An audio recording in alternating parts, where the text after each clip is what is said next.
नमः गुणरयण भूषण सिद्धन्तामिय महति भवभावं वरवीरणन्दी चन्दं निम्मलगुणमिन्दनन्दी गुरुं।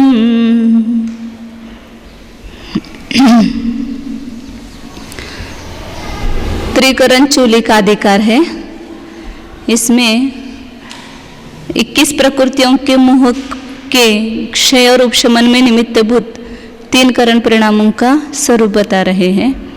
इसमें पहला अदप्रवृत्त करण है, वह उसका स्वरूप अपने कल देखा था कि सातिशय अप्रमत्त जीव अदप्रवृत्त करण करता है।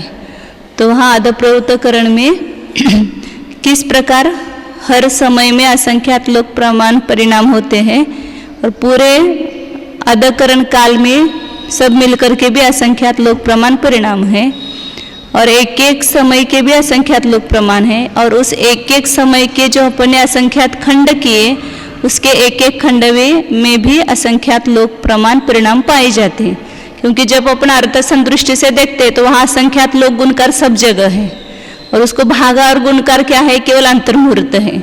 इसलिए उसका कितना भी लब्ध निकालेंगे तो लब्ध क्या आएगा, असंख्यात लोक।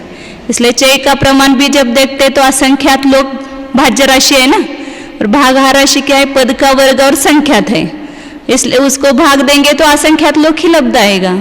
तो जो बढ़ते हुए परिणाम है वे भी असंख्यात लोक है। और अब यहाँ पर अपन कल एक देखना है, अभी एक पॉइंट रह गया है अभी कि इसमें जो अदकरण के परिणाम है, मैंने ये जो विशुद्धि परिणाम, अदप्रवृत्त करण के परिणाम मतलब क्या कहेंगे, विशुद्धि परिणाम। तो ये विशुद्धि परिणाम संजवरण के देशघाती स्पर्धकों के उदय से है, मतलब यहाँ सर्वघाती स्पर्धकों का उदय नहीं है। तो निचले गुणस्थानों में अप्रत्याख्यान प्रत्याख्यान आदि कषाय के साथ जो संजवलन कषाय के सर्वघाती स्पर्धकों का उदय था, उसके निमित्त से जो संश्लेष परिणाम बनते थे उनसे ये परिणाम वे भी असंख्यात लोक हैं, लेकिन ये विशुद्धि परिणाम असंख्यात लोक उसका असंख्यात्व भाग है। मतलब हाँ,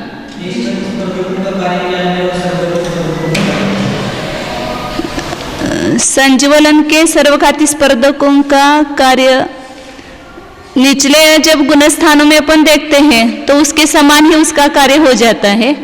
प्लस सकल संयम प्रकट न होना या यथाख्यात संयम प्रकट न होना, वो देशघाती स्पर्धक का उदय तब तक, जब संजवलन का जब तक उदय तब तक यथाख्यात संयम प्रकट नहीं होगा। और निचले गुणस्थानों में अन्य कषायों के साथ ये भी वही काम करते हैं। अनंतानुबंधी कषाय के साथ संजवलन का उदय है तो उस समय अनंतानुबंधी जैसा ही इनका कार्य हो जाता है। मुख्यतः संजवलन कषाय जो है उसके सर्वघाती स्पर्धकों का उदय संयम प्रकट नहीं होने देते हैं। तो इसलिए 5वें गुणस्थान में भी ऐसे संजवलन के सर्वघाती स्पर्धकों का उदय नहीं है, वहां पर भी उसके देशघाती स्पर्धकों का ही उदय है। लेकिन यहाँ पर उन्होंने संजवलन के सर्वघाती स्पर्धकों का उदय ऐसा दिया है, उसके बारे में मुझे शंका रही है मन में कि यहाँ पेज नंबर इसमें पुस्तक में 1263 है और नोट्स में भी लिखा हुआ है कि इसमें कहा उन्होंने कि अंतर्मुहूर्त जो संजवलन देशघाती स्पर्धक विशुद्धि परिणाम स्थानानि शेष कषाय सहचरित तत्सर्वघाती स्पर्धक संक्लेश स्थानेभ्यः असंख्यात एक भाग मात्राणी अपि असंख्यात लोक मात्राणी। यहाँ पर वो शब्द नहीं है, शेष लिखा है केवल। इसमें प्रत्याख्यान लिखा है नोट्स में, तो यहाँ अर्थ में उन्होंने दिया है क्या, इन्होंने प्रत्याख्यान आदि दिया है ना, इसलिए मेरे इसमें आ गया। हाँ, जब मेरा कहना क्या था कि 5वें गुणस्थान में भी जब अपन लब्धि सार आदि में देखते हैं तो वहाँ संजवलन के देशघाती स्पर्धकों का उदय कहा है, लेकिन वहाँ देशघाती स्पर्धकों का तीव्र उदय होगा, उससे 6ठे गुणस्थान में मंद उदय होगा, उससे 7वें गुणस्थान में मंद उदय है, 10वें गुणस्थान तक फिर मंद मंद होता जाता है ना उदय उसका। तो निचले गुणस्थानों में अन्य कषायों के साथ संजवलन का कषायों का जब उदय है तो वहाँ पर जो संक्लेश स्थान है उससे यहाँ पर जो विशुद्धि स्थान है वो असंख्यात्वे भाग है, फिर भी वो असंख्यात लोक मात्र है। तो तीव्र कषाय के उदय से वहाँ पर संक्लेश स्थान बनते हैं, और यहाँ सब जो अदप्रवृत्त करणादिक परिणाम है वे सब विशुद्धि स्थान कहलाएंगे। तो अभी विशुद्धि स्थान कम है और संक्लेश स्थान ज्यादा है, मतलब बहुभाग संक्लेश स्थान है और एक भाग विशुद्धि स्थान है। अभी 7वें 8वें 9वें गुण स्थान में ये सब विशुद्धि परिणाम है ना, तो ये विशुद्धि परिणाम कम है, मतलब जातियां उसकी कम है, और संक्लेश परिणामों की जातियां ज्यादा है, मतलब उसके संक्लेश परिणामों की संख्या ज्यादा है और विशुद्ध परिणामों की संख्या कम है। तो वो असंख्यात वो भी असंख्यात लोक है, ये भी असंख्यात लोक है, लेकिन इन विशुद्धि स्थानों से संक्लेश स्थान असंख्यात गुने हैं। सामान्य भी अपन जब देखते हैं जनरल, तो विशुद्धि स्थान कम ही है, जो शुभ लेशारूप स्थान है वे कम है और अशुभ लेशारूप स्थान है वह ज्यादा है। जब अपन ने कषाय मार्गणा में देखा था, पहले बहुभाग शिलाभेद में सब कृष्ण लेशा के परिणाम है ना, तो ये सब संक्लेश स्थान ही कहे जाएंगे। फिर शेष बचा जो एक भाग, उसका भी बहुभाग जो है वहां पर पहले अशुभ लेशा ही है।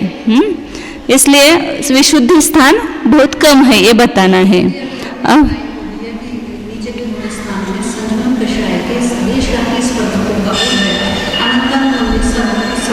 सर्वघाती स्पर्धकों का उदय है, वहां पर केवल देशघाती स्पर्धकों का उदय नहीं।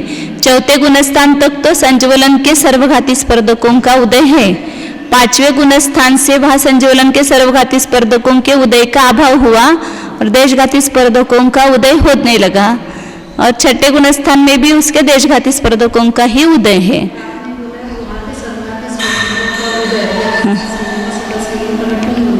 हाँ।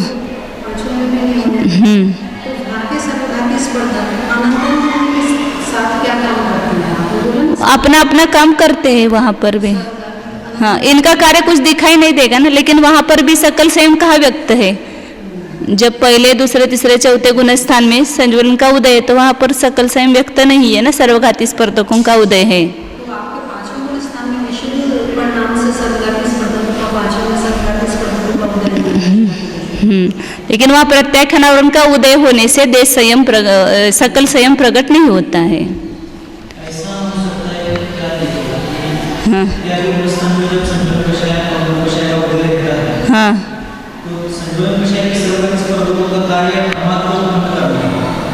सर्वघाती नहीं स्पर्धक, देशघाती स्पर्धकों का तीव्र उदय। सर्वघाती स्पर्धकों का उदय 5वें गुण स्थान से है ही नहीं है संज्वलन के, क्योंकि उसका शोभ शम ही हो गया।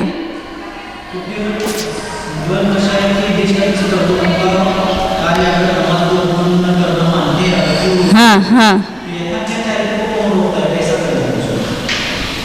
यथा क्या था?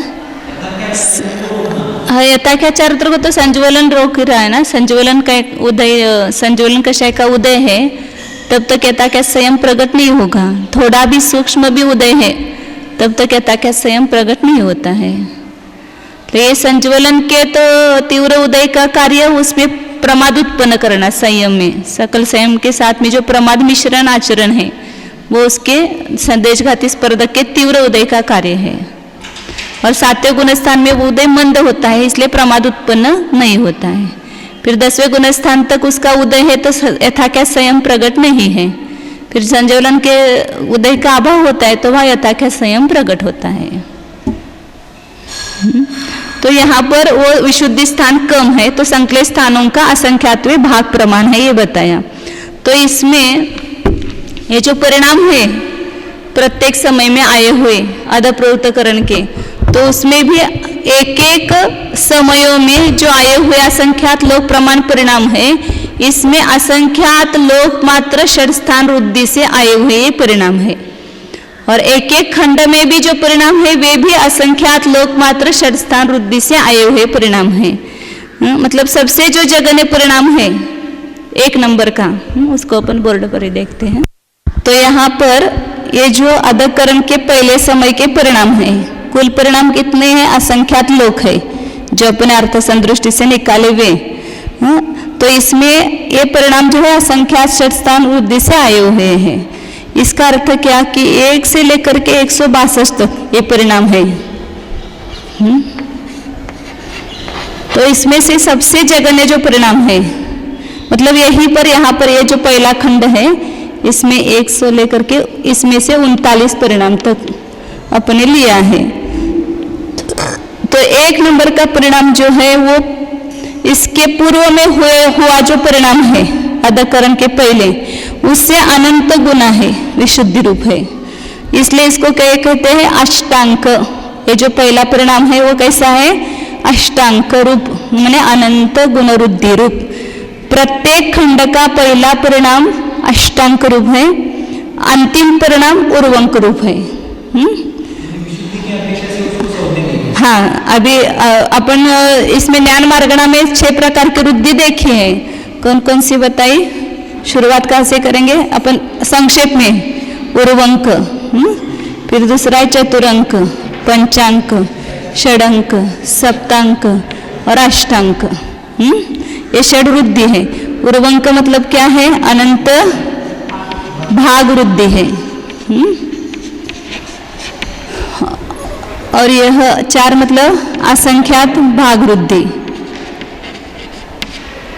असंख्यात भाग वृद्धि, संख्यात भाग वृद्धि, फिर संख्यात गुणवृद्धि, फिर असंख्यात गुणवृद्धि,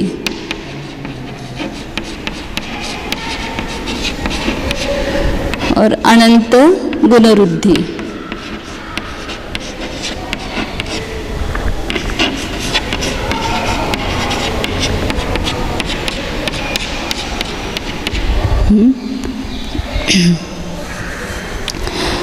तो षडस्थान वृद्धि के ये क्रम है। सबसे पहली वृद्धि है अनंत भाग वृद्धि। जब भी अपन विशुद्ध परिणामों के स्थान देखेंगे, रेश लब्धि के स्थान देखेंगे, सेम लब्धि के स्थान, कोई भी विशुद्ध स्थान है तो वह सबसे पहले कौन सी वृद्धि होगी? अनंत भाग वृद्धि। मतलब वहां पर जो पहला परिणाम होगा उससे दूसरा परिणाम अनंत भाग दे करके आया हुआ जितना परिणाम है उतने अविभाग प्रतिच्छेद इसमें बढ़ते हुए पाए जाएंगे। पहले विशुद्ध परिणाम से दूसरे विशुद्ध परिणाम में कितने अविभाग प्रतिच्छेद बढ़ेंगे? अनंत भाग से। अनंत भाग मतलब पहले परिणाम को अनंत का भाग दो, जो लब्ध आया उसी में मिलाया तो दूसरा परिणाम आता है। फिर दूसरे में जो लब्ध आया इसको अनंत का भाग दो, उसी में मिलाओ तो तीसरा आएगा, फिर उसी में अनंत का भाग दो तो चौथा आएगा। ऐसे पहला, दूसरा, तीसरा, चौथा परिणाम, ऐसे अनंत भाग वृद्धि के कितने परिणाम आते हैं? सूच्यंगुल के असंख्यात्वे भाग प्रमाण। ये अपना संक्षेप में सूच्यंगुल और ये असंख्यात्व भाग। ऐसे सूच्यंगुल के असंख्यात्वे भाग प्रमाण अनंत भाग वृद्धि के स्थान होंगे। मतलब वहां के जो परिणामों की विशुद्धि है अनंत भाग से बढ़ती जाएगी। फिर उसके आगे का जो परिणाम आएगा वह कौन सा आएगा? असंख्यात। ये सब उर्वंक रूप होंगे। पहला उर्वंक, दूसरा, तीसरा। पहला जो है अष्टांक है, पहला परिणाम। फिर आगे के सब परिणाम उर्वंक रूप। कितने आएंगे उर्वंक? सूच्यंगुल के असंख्यात भाग प्रमाण।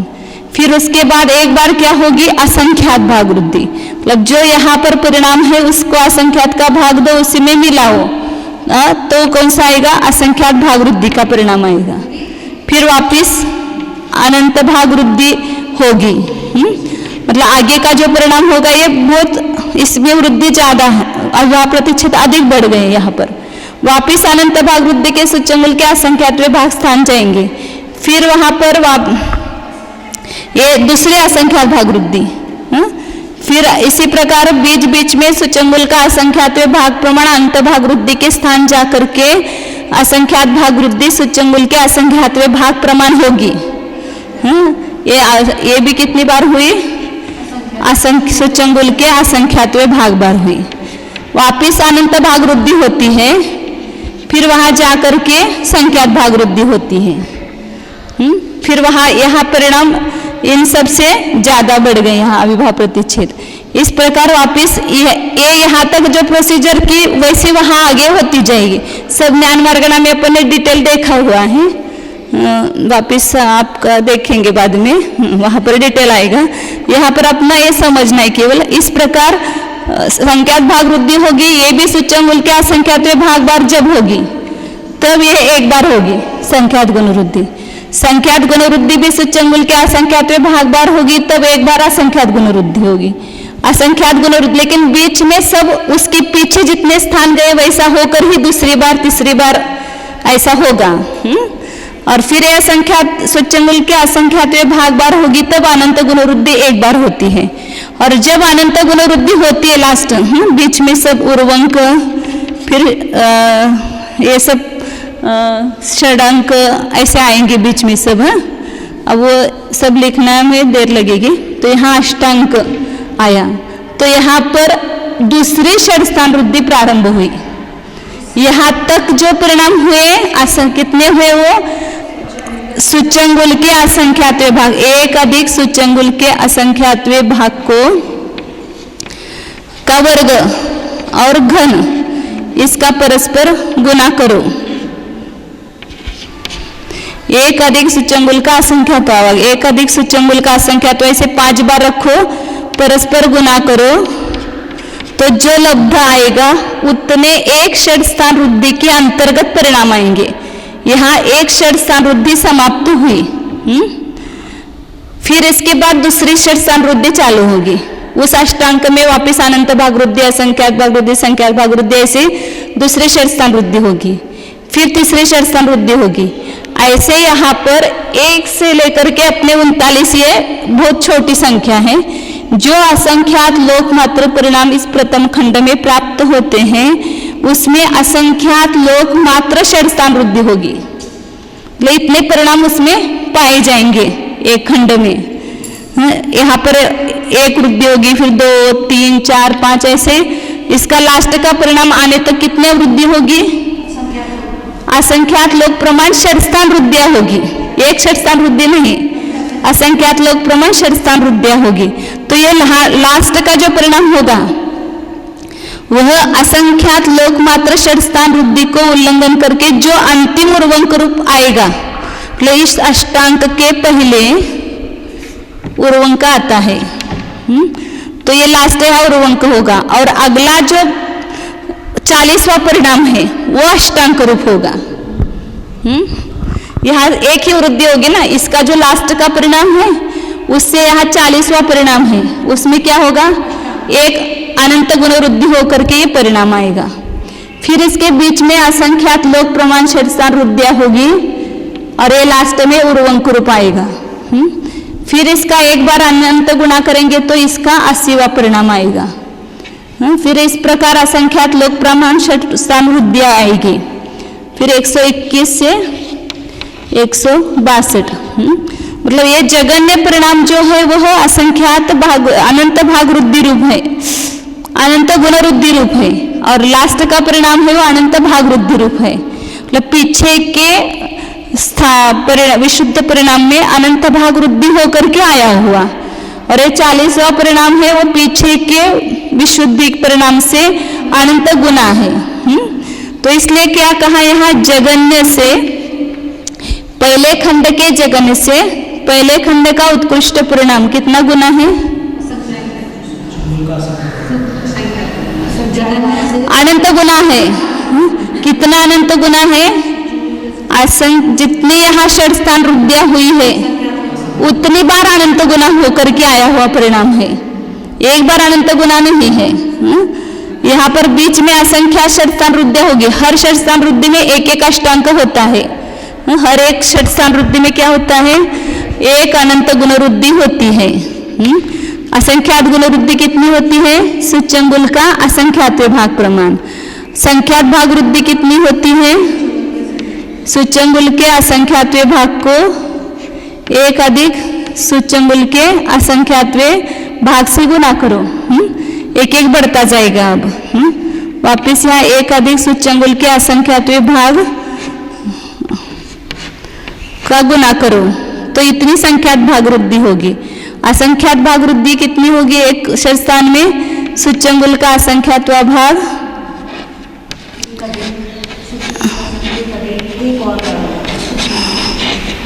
इतने बार असंख्यात भाग वृद्धि एक षड स्थान वृद्धि में होते हैं।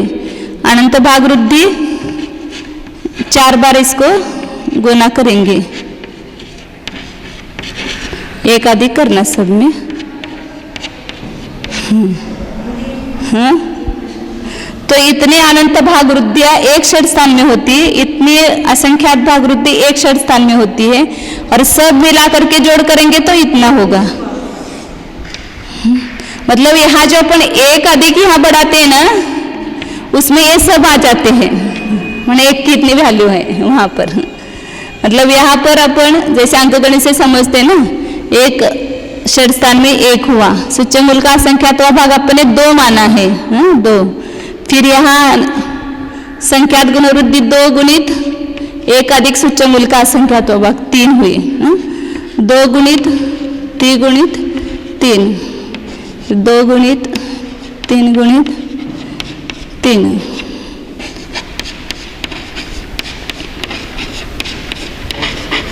4 बराबर। ये अंकगणित से इतना ये करेंगे तो यहाँ कितना है लगभग 1, ये 2, ये 6, ये 6 और 6 थे 18, फिर 18 3 54, यहाँ कितना आता है 54 162 आया। तो यहाँ एक गुणकार बढ़ाएंगे तो कितना लब्ध आएगा 243 आता है।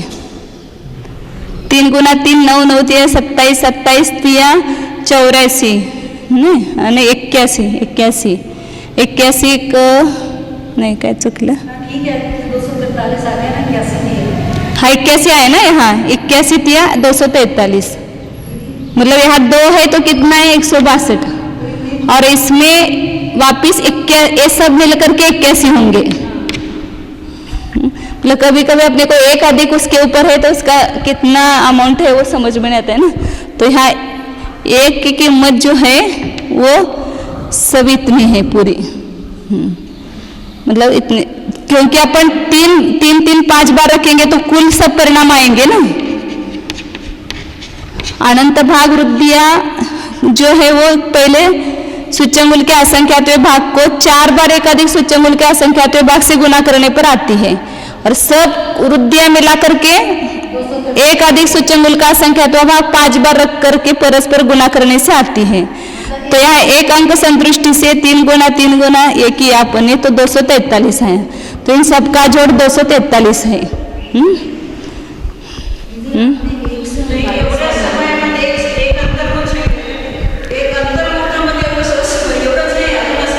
नहीं, एक जीव तो एक ही वृद्धि होगी उसकी, एक जीव की तो एक ही होगी, नाना जीवों की अपेक्षा ही कथन है ना। अधःकरण के पहले समय में जीव आएगा तो इसमें से कोई एक ही विशुद्धि होगी उसके अनुरूप। जो ज्यादा विशुद्धि परिणाम से बढ़ते हैं उनको ज्यादा विशुद्धि वाले होंगे, कम विशुद्धि वाले हैं तो कम होगी, उसके दूसरे समय में उसके अनंत गुण वृद्धि होगी। तो इस प्रकार यहाँ ये जगन्य से उत्कृष्ट अनंत गुना और इस उत्कृष्ट से आगे का जगन्य, मतलब यहाँ ये बता रही थी मैं कि यहाँ पहले जगन्य से उत्कृष्ट बहुत अनंत गुना है, असंख्यात लोग 12 में अनंत गुना हुआ है और यहाँ एक बार अनंत गुना हुआ है। इस उत्कृष्ट से आगे का जगन्य परिणाम, फिर इसके बीच में असंख्यात लोक षट स्थान वृद्धि होगी, फिर ये उत्कृष्ट परिणाम आएगा, ये इससे अनंत गुना है। इस उत्कृष्ट से आगे के खंड का जगन्य एक बार अनंत गुना है। तो जगन्य से उत्कृष्ट ये स्वस्थान अल्पभूतो कहते इसको, अनंत गुना, फिर इससे जगन्य है वो अनंत गुना है और यहाँ का उत्कृष्ट अनंत गुना है। फिर जब परस्थान करते हैं तो यहाँ पर जगन्य से आगे का जगन्य ये परिणाम अनंत गुना है, क्योंकि एक से लेकर एक परिणाम से 40वां परिणाम है वो अनंत गुना ही है ना। इससे इसका जगन्य वो 80वां है, 41 मतलब 80वां परिणाम है ये इससे अनंत गुना है, इससे ये अनंत गुना है। तो यहाँ पर एक निर्वर्गणा कांडक बोलते हैं इसको, जहाँ तक परिणामों की सदृशता होती है, फिर जहाँ विसदृशता हो जाती है तो उसको वहाँ तक एक निर्वर्गणा कांडक हो गया। तो यहाँ पर जो जगन्य विशुद्धि है 42वें परिणाम में, मतलब कौन सी है 121वां नंबर का परिणाम है यह जगन्य, मतलब ये 42 में आए ना, ये 42 मतलब क्या है? 121 से लेकर 162 तक के परिणाम है। कुल परिणामों को लिखा है यहाँ पर। तो 121वां जगन्य हुआ। तो इस जगन्य से पहले समय का जो उत्कृष्ट है कौन सा है? 162वां। ये अनंत गुना है। मतलब निर्वरगणा कांडक के अंतिम समय में स्थित जीव का जो जगन्य विशुद्धि परिणाम है उससे पहले समय में स्थित जो सबसे उत्कृष्ट विशुद्धि है वो अनंत गुणी है। मतलब ये ऊपर इतना स्थित है फिर भी जगन्य है, और ये पहले समय में है तो भी इसका परिणाम उत्कृष्ट है। फिर इसी प्रकार आगे जाएंगे, इसको अहिगति कहते हैं। यहाँ 121 से लेकर 162 में आए। वापिस यहाँ 43 में जो परिणाम है 205 से लेकर के 249 तक है। फिर इसका जो जगन्य है वो अनंत गुना है, उससे इसका उत्कृष्ट अनंत गुना है। उल्टा है, यहाँ ले नहीं 43वां लेना चाहिए। हाँ, ये अनंत गुना है, उससे ये 44वां जो है वो अनंत गुना है, उससे इसका उत्कृष्ट जो है वो अनंत गुना है, उससे 45 का जगन्य अनंत गुना है। इस प्रकार निर्वरगणा, पहले निर्वरगणा कांडक खत्म हुआ, फिर दूसरे निर्वरगणा कांडक के पहले समय के जगन्य से पहले निर्वरगणा कांडक के दूसरे समय का उत्कृष्ट अनंत गुना, उससे दूसरे निर्वरगणा कांडक के दूसरे समय का जगन्य अनंत गुना, फिर उससे पहले निर्वरगणा कांडक के तीसरे समय का उत्कृष्ट वह अनंत गुना। इस प्रकार या ऊपर का जगन्य लेना और नीचे का उत्कृष्ट लेना। इस प्रकार कहाँ तक जाएंगे अपन? ये 54 से लेकर के ये जगन्य आएगा, इससे यहाँ 54 के उत्कृष्ट में आएंगे। फिर इसके बाद इसके उत्कृष्ट से लेकर इसका उत्कृष्ट अनंत गुना, फिर इसका उत्कृष्ट अनंत गुना, फिर इसका उत्कृष्ट अनंत गुना है। ऐसे परस्थान अल्पभूत, मतलब यहाँ दिखाना क्या आचरण को ऊपर के समयवर्ती परिणाम जीवों के परिणामों से भी नीचे के समयवर्ती जीवों के परिणाम ज्यादा विशुद्धि रूप है। मतलब इस प्रकार नीचे से और समान भी विशुद्धि है। यहाँ भी 121 है, यहाँ पर भी 121 है, यहाँ पर भी 80 है, यहाँ पर भी 80 है। तो इस प्रकार सदृश परिणाम भी है। तो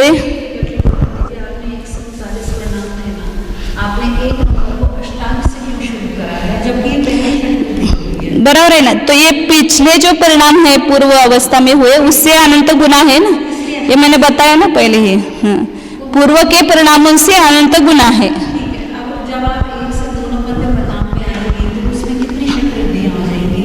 ये कौन सा है? 1 से 2 नंबर का तो एक ही वृद्धि हुई ना, एक ही परिणाम गए ना, अनंत भाग वृद्धि हुई। आपके टोटल इसके अंदर 243 आया था, सूक्ष्म का संख्या भाग रेज़ टू पावर 5, तो मतलब एक शक्ति वृद्धि के अंदर में। हाँ, एक यहाँ पर अपन जब षष्ठान वृद्धि दिखाना है ना तो यहाँ दूसरा उदाहरण लेना पड़ता है, जैसे 2430 ले लो। हाँ, तो इसमें पहले परिणाम है, पहले परिणाम से 243 तक एक षष्ठान वृद्धि हुई, फिर 244 से लेकर आगे के 243 जाओ। इसमें भी 10 में जो असंख्यात लोग प्रमाण षट वृद्धियां हुई हैं, असंख्यात लोग प्रमाण षट वृद्धियां हो गई, 243 जीरो के 10 से। हाँ हाँ, असंख्यात लोग प्रमाण षट वृद्धियां हुई हैं, तब आपके पास 40 नंबर का परिणाम आया है। इससे पहले एक उत्पन्न हुआ था और उसके बाद अष्टांग करके आपके पास 40 नंबर का परिणाम आया है। मैं अभी यहाँ पर ये उदाहरण लिया तो हाँ 2433वां परिणाम कहेंगे ना। हाँ, इसका मतलब आपके 1 से 39 नंबर के परिणाम में असंख्यात लोग प्रमाण सूक्ष्म का संख्या का भाग की पावर रेस फाइन करके उसको असंख्यात लोग प्रमाण से रेस करेंगे, तब 39 नंबर के परिणाम की विशुद्धता है ना, इतनी तेज विशुद्धता है।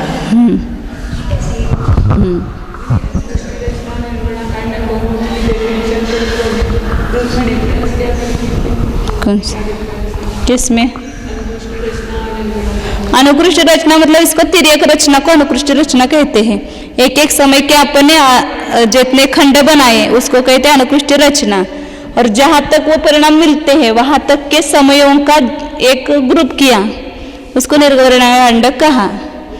हाँ, तो यहाँ तक इसको निर्गुण कांडक नहीं कहेंगे, इसको अनुकृष्टि खंड कहेंगे और इसको निर्वर्गण कांडक कहेंगे 4 समयों तक के परिणामों को।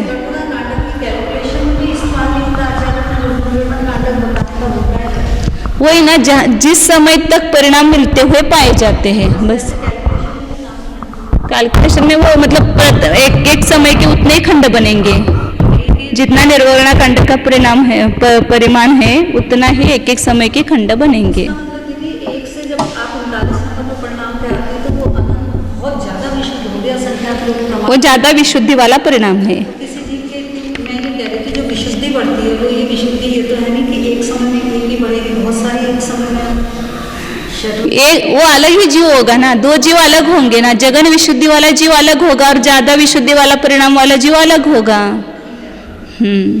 तो इस प्रकार अधप्रवृत्तकरण को यहाँ जीव अंतर्मुहूर्त काल में समाप्त करता है।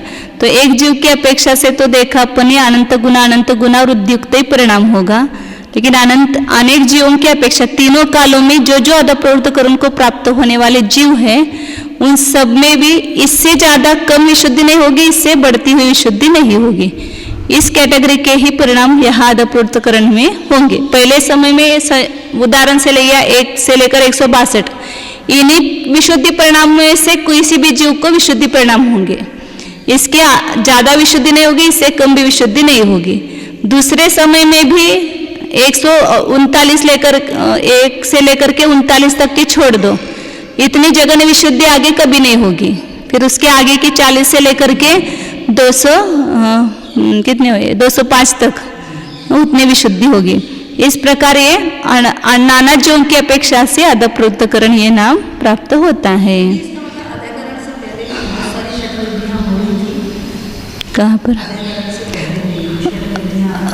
वो विशुद्धि परिणाम अलग आएंगे, जैसे 6ठे 7वें गुणस्थान के स्वस्थान प्रमत्त के वे परिणाम आएंगे, उनसे ये 7 प्रमत्त की जो जगन विशुद्धि है वो अनंत गुणी है।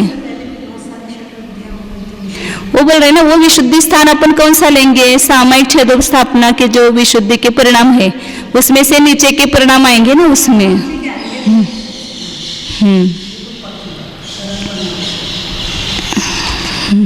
आगे 908 नंबर का आता है। अंतो मुहूर्त कालम गमिगुण अधापवत्त करणं तम परिसमयं सुज्झन्तो अपूवकरणं समल्ययि तम अधापवत्त करणम अंतो मुहूर्त कालम गमिऊन ऐसा किया है। उस अधप्रवृत्तकरण को अंतर्मुहूर्त काल तक बिताकर, मतलब उसका काल गमा दिया, मतलब बीत गया। फिर उसके बाद परिसमयम सुज्जन्तो, अधप्रवृत्तकरण में ही प्रत्येक समय में वो विशुद्ध होता गया है। फिर अपूर्वकरणम समल्य, अपूर्वकरण परिणाम को वह प्राप्त होता है, मतलब उसका आश्रय करता है। मतलब अधप्रवृत्तकरण समाप्त होने के बाद उसके परिणाम इतने विशुद्ध हो जाते हैं, वो अपूर्वकरण में अपूर्वकरण रूप हो जाते हैं परिणाम। अब अपूर्वकरण का क्या स्वरूप है वो आगे दिखाते हैं। 909 नंबर के गाता है। छन्नौदिचौ सहस्सा अट्टयसोलसधनं ततत्थानं परिणाम विशेषो विय चौसंख्यापूवकरणं में। पदकरण के बाद अपूर्वकरण परिणाम, मतलब ये 8वां गुण स्थान हो गया। तो यहाँ पर जो परिणाम है प्रत्येक समय में अपूर्व होते हैं। एक जीव के तो अधप्रवृत्तकरण में भी अपूर्व ही है, लेकिन नाना जीवों की अपेक्षा से भी यहाँ अपूर्व परिणाम है। पहले समय में किसी जीव को नहीं हुआ ऐसा परिणाम ही दूसरे समय में किसी भी जीव को होगा। दूसरे समय में किसी भी जीव को नहीं हुआ ऐसा तीसरे समय में अपूर्व ही परिणाम तीसरे समयवर्ती जीव को होगा। जैसे अधप्रवृत्तकरण में नीचे के जीवों के परिणामों की सदृशता थी, वैसे यहाँ सदृशता नहीं पाई जाएगी। यहाँ अपूर्व ही विशुद्धि पाई जाएगी। तो उन परिणामों को निकालने के लिए यहाँ पर आचार्य अंकगणित दे रहे हैं। ये पहले से अंकगणित चला रहा है, नया नहीं है। धौला में भी देखो और इसमें भी देखो यही अंक है। समय प्रबंध का 6300 और 48 समय, और इसका अधकरण के वो 162 अधिक परिणाम, और इसके अपूर्वकरण के 4096 परिणाम। तो ये बता रहे यहाँ पर सर्वधन कितना है, 694 4096। काल का प्रमाण, अध्वान का प्रमाण क्या है, 8। चय का प्रमाण 16। क्रम से लगाना, धनम तद अध्यानम परिणाम विशेषो। पहला धन बताया 4096, 8 जो है अध्वान बताया, और 16 जो है वो परिणाम विशेष मतलब चय, परिणाम विशेष का अर्थ चय लेना।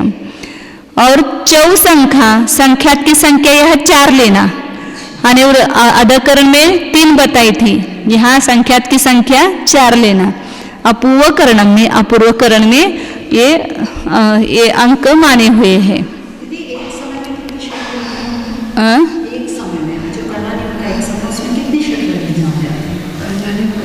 नहीं, आप ऐसा मतलब एक जीव की अपेक्षा पूछ रहे क्या, मतलब क्या पूछ रहे, अभी एक समय में एक ही परिणाम होगा ना, पहले से असंख्यात गुना होगा या अनंत भाग होगा या असंख्यात भाग होगा। जो मुझे उसके पूर्व समय में जो विशुद्धि परिणाम हुआ, उससे मेरा इस समय में एक ही वृद्धि होगी ना विशुद्धि परिणामों की। जितनी षट्स्थान वृद्धि है उतना काल लगेगा। तो एक षट्स्थान वृद्धि के ऐसे क्रम से होना चाहिए, ऐसा कोई नियम नहीं है। नहीं, ऐसा नहीं, कभी भी मतलब अभी संख्यात भाग वृद्धि हुई, एकदम अनंत गुण वृद्धि भी हो सकती है। यहाँ तो नियम से अनंत गुण वृद्धि होती है, यहाँ का तो प्रश्न ही नहीं है। अधप्रवृत्तकरण से लेकर अनिवृत्तिकरण तक एक जीव की तो हर समय में अनंत गुण वृद्धि युक्त ही परिणाम पाया जाएगा।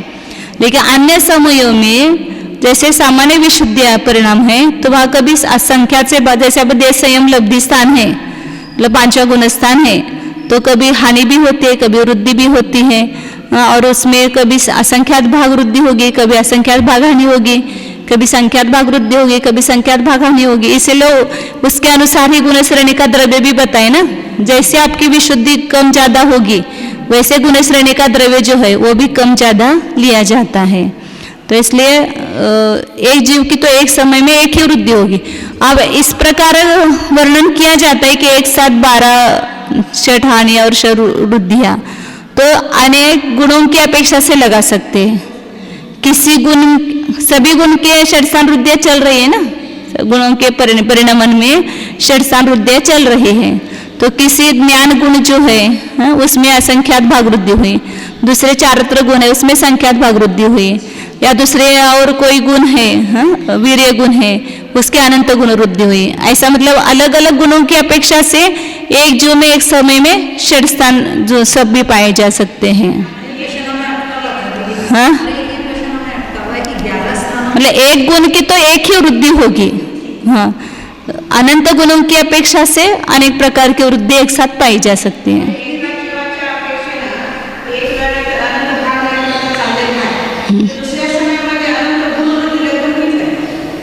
आता हित सांगल यहाँ पर आपका प्रश्न है, तो यहाँ तो अनंत गुण वृद्धि ही होगी ही शब्द लगाया है, इसमें कोई ऑप्शन नहीं है। सामान्य जो बात है वो अलग है कि कभी हानि भी होती है कभी वृद्धि भी होती है।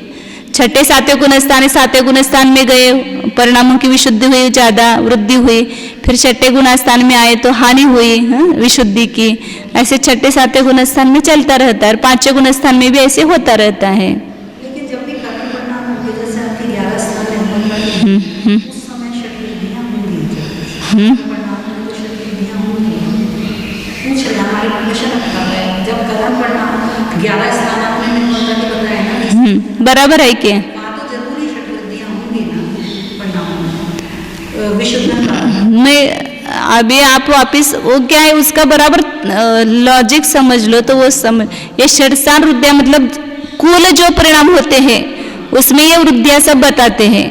लेकिन एक जीव को उस समय एक ही कोई वृद्धि होगी ना, और सामान्य जीवन में तो हानि भी होती है वृद्धि भी होती है, दोनों होता है। अब किस में पूछा था आपने अभी? नहीं, किस में वृद्धि में कुछ बताने वाले थे, भूल गए। हाँ 11 स्थान बता रहे हैं ना आप। तो 11 स्थान मतलब क्या है, पहला प्रथमोपम सम्यक्त्व का है, तो उसमें जो गुणश्रेणी निर्जरा बताई वो कब बताई है, गुण संक्रमण पूर्ण काल तक, एक अंतर्मुहूर्त तक ही वहां पर गुणश्रेणी, वहां तो नियम से अनंत एक जीव की अपेक्षा अनंत गुण वृद्धि ही होगी, ऐसा है।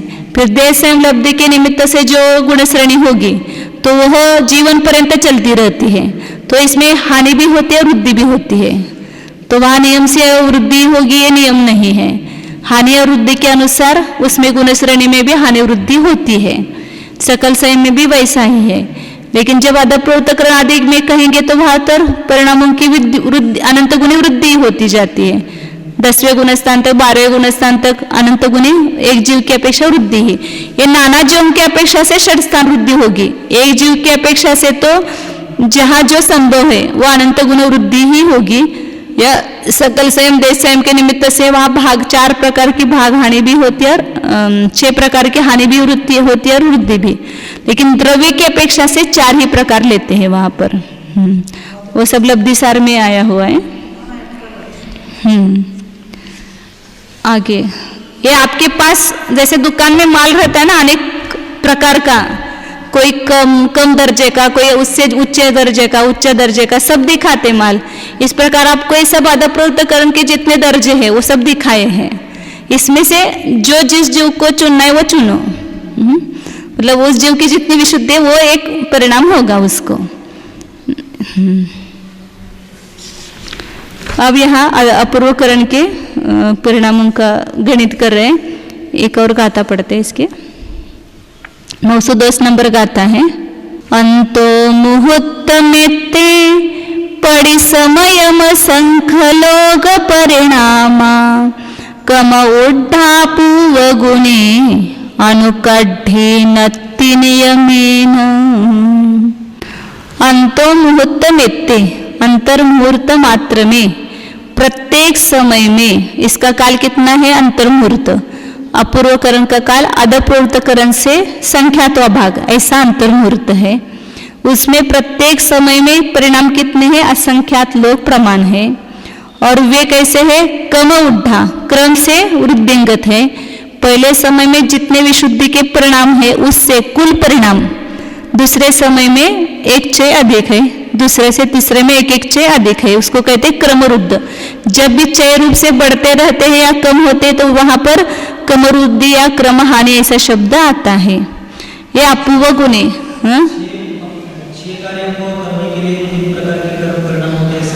हाँ हाँ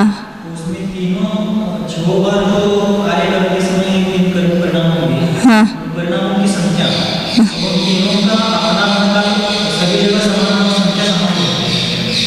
अदब प्रवृत्तकरण के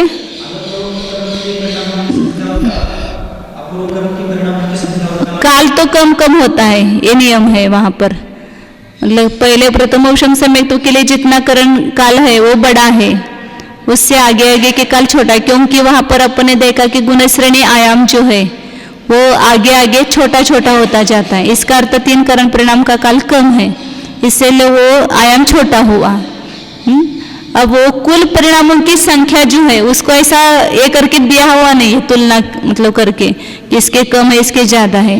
एक तो निर्जरा का द्रव्य असंख्यात गुना है ये बताया, और काल संख्यात्वा भाग है मतलब संख्यात गुनाहीन है, हाँ ये 2 बातें बताई है। लेकिन कुल परिणामों की संख्या कितनी है वो ऐसा तुलना करके नहीं बताया हुआ है। तो अपूर्व गुणे अनुकड्ढी नियमेन नत्थि, अपूर्वकरण गुण स्थान में अनुकृष्टि रचना नियम से नहीं है। क्यों नहीं है? क्योंकि वहां भिन्न समयवर्ती जीवों के परिणाम सदृश नहीं होते हैं, कभी भी मिलते नहीं है, अपूर्व अपूर्व ही होते हैं यहाँ, इसलिए अनुकृष्टि रचना नहीं। जहाँ भिन्न समयों में सदृशता पाई जाएगी वहां पर ही अनुकृष्टि रचना होती है। तो यहाँ अपन अपूर्वकरण का देखते हैं गणित। यहाँ पर अपूर्वकरण का गणित अपन देख रहे हैं। तो अपूर्वकरण के परिणामों की संख्या निकालने के लिए यहाँ पर अंक संदृष्टि और अर्थ संदृष्टि दोनों देखेंगे। तो सर्वधन यहाँ पर अपन कितना माना 4096, और पर मतलब गच्छ मतलब काल कितना है 8 समय। तो इन 8 समयों में 4096 जो परिणाम है उसको बांटना है, उसका विभाग करना है। तो उसमें पहले समय में कितने परिणाम है? सामान्य रूप से बताया यहाँ असंख्यात लोक है, तो अधकरण के जितने परिणाम है उससे असंख्यात लोक गुने अपूर्वकरण में परिणाम है। मतलब काल कम है और विशुद्धि परिणाम ज्यादा है। एक एक समय में भी वे अधकरण से ज्यादा ही आएंगे। तो अपूर्वकरण के सब परिणाम असंख्यात लोक गुणित असंख्यात लोक लिया, मतलब वो असंख्यात लोक ही होगा। और काल जो है अंतर्मुहूर्त है, अधकरण के काल से अपूर्वकरण का काल छोटा है, संख्यात व भाग है, इसलिए यहाँ पर संख्यात एक कम कर दिया गुणकर। तो अब इसमें चय कितना है उसका प्रमाण निकालना है। तो ये भी असंख्यात लोक ही आएगा, क्योंकि सर्वधन कितना है? 4096 है। और पद कितना है? 8। 8 का वर्ग करेंगे तो 8 गुना 8। और संख्यात यहाँ आचार्य ने क्या दिया है? 4 दिया है। तो यहाँ 8 का अपन भाग देते हैं तो कितना आता है? 8 512 आएगा ना ये। फिर 8 का भाग दे, बराबर है कि?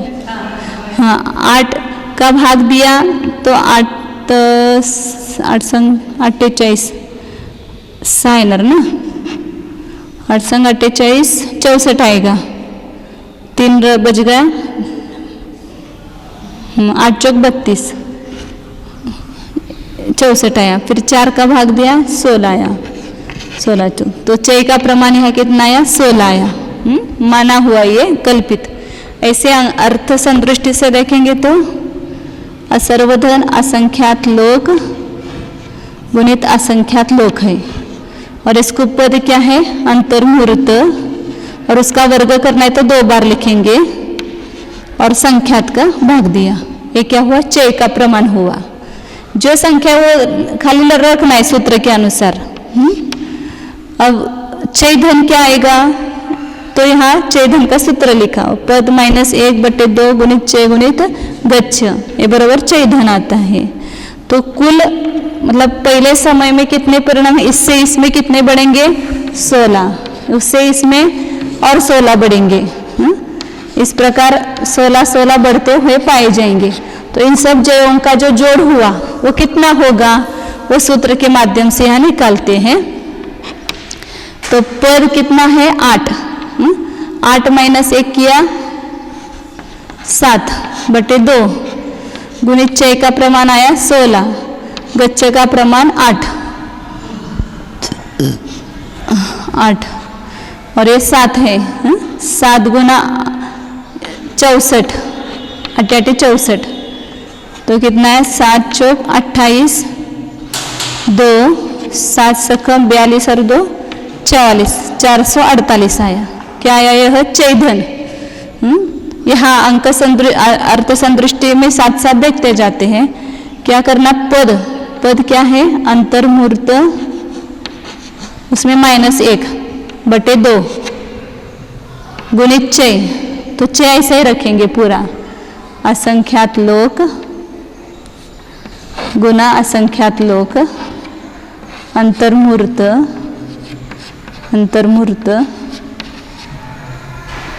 और संख्यात, और गुना गच्छ से गुना करेंगे। तो यहाँ ये इसका अपवर्तन हो जाएगा क्योंकि दोनों समान हैं। शेष बचा है उसको क्रम से रखो, या असंख्यात लोक इधर रखो, असंख्यात लोक ये बड़ी संख्या है इसलिए इसको इधर लिखते हैं, और ये छोटी संख्या आगे लिखते हैं। इसमें एक घटे ऐसा लिखेंगे ऊपर। और क्या बचा? अंतर्मुहूर्त और संख्यात और 2। ये क्या हुआ? चय धन हुआ। ये समझ में आ रहा है ना? अभी यहाँ तो कुछ कठिन नहीं, ये तो ऐसा ही रखा है। जो बची हुई संख्या असंख्यात लोक गुणित असंख्यात लोक, और ये अंतर्मुहूर्त और एक कम, और ये अंतर्मुहूर्त संख्यात और 2। ते सूत्र है ना, उसको निकालने की पद्धति है। पद में से एक कम करना और उसका आधा करना, उसका वो एक बार करके दिखाया था ना। सब समयों में अपन 6 समान करेंगे तो कितने होते हैं? यहाँ पर 3.5 3.5 हो जाएंगे, क्योंकि यहाँ पर ये सूत्र का ये बताया था ना वासना उसकी। ये 4 हुआ।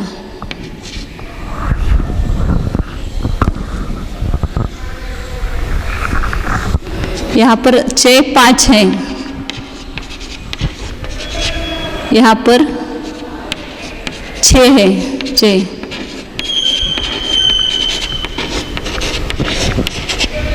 और यहाँ पर 7 है 6।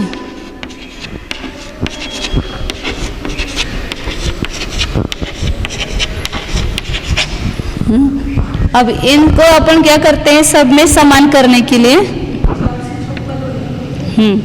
तो यहाँ जो चौथा है यहाँ इन 16 16 का क्या करेंगे 8 8 करेंगे, 8 + 8,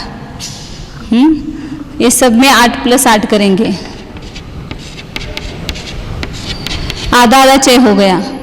तो यहाँ पर 6 नहीं है कुछ भी, तो ये 3.5 6, ये 8 इधर का और ये 3 यहाँ रखते हैं, उसको समपट्टिका करते हैं उसकी 8। फिर ये दूसरे में ये 8 और ये 2 16 यहाँ रख देंगे, ये सब उठा करके उल्टा इसके ऊपर रखते हैं। तो और यहाँ पर ये 8 और 16 ये इसको दिया, और यहाँ के 8 केवल यहाँ दिया। तो ये क्या हुआ यहाँ पर समपट्टिका हुई। तो हर में कितने पाए गए 3.5 हुए ना, मतलब पद में से एक कम और उसका आधा, 8 में से एक कम 7 और 7 का आधा 3.5 हुआ। और ये कितने समय में हुआ, सब समय में हुआ, इसलिए पद से गुना किया, पद में एक माइनस उसका आधा किया, और ये क्या है 6 है, इसलिए 6 से गुना किया, इतने 3.5 क्या हो गए 6, और कितने समयों में है सब समयों में 8 समयों में, इसलिए पद से गुना किया। ये पद -1 उसका आधा किया, और इतने 6 लेना और एक पूरे गच्छ में लेना। इसलिए ऐसा ये छेदन बनाने का सूत्र का ये बताते हैं, भाव भाषण उसका। ऐसे करा था कि मध्य तक निकाल करके, और ये पहले में 6 लिया तो पद में से 1 कटा के 7 से हाँ, तो ये क्या निकला अपना छेदन। यहाँ अंकगणित से छेदन निकला है। अब आदि सर्वधन में क्या करेंगे, छेदन माइनस करेंगे, तो क्या निकलेगा आदि धन। सर्वधन में से छेदन माइनस किया, तो सर्वधन यहाँ पर क्या है 4096 है, उसमें छेदन क्या है 448 है, उसको माइनस किया। तो कितना हुआ 16 में से 8 गया 8, 1 हत्सा, 9 में से 5 गया 4, फिर 10 में से 4 गया 6, अच्छा 1, 3648 बराबर है। ये क्या हुआ आदि धन हुआ। इसमें भी आप अर्थ संतुष्टि से दिखाएंगे।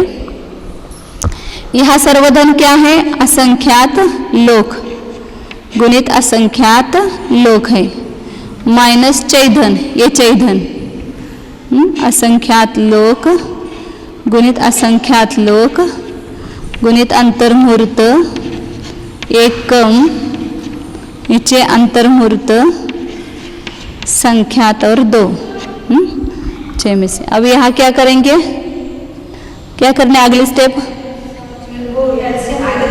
नाही महाराज पुढे काय करायचं त्या गणिताच्या पुढं, इसमें से घटाना है, तो घटाते समय या बढ़ाते समय क्या करते हैं छेद समान करते हैं। छेद समच्छेद की स्टेप आएगी। असंख्यात लोक गुणित असंख्यात लोक अंतर्मुहूर्त संख्यात 2, और यहाँ पर भी अंतर्मुहूर्त संख्यात और 2 का गुणकार होगा, और माइनस असंख्यात लोक अंतर्मुहूर्त और एक घाटी।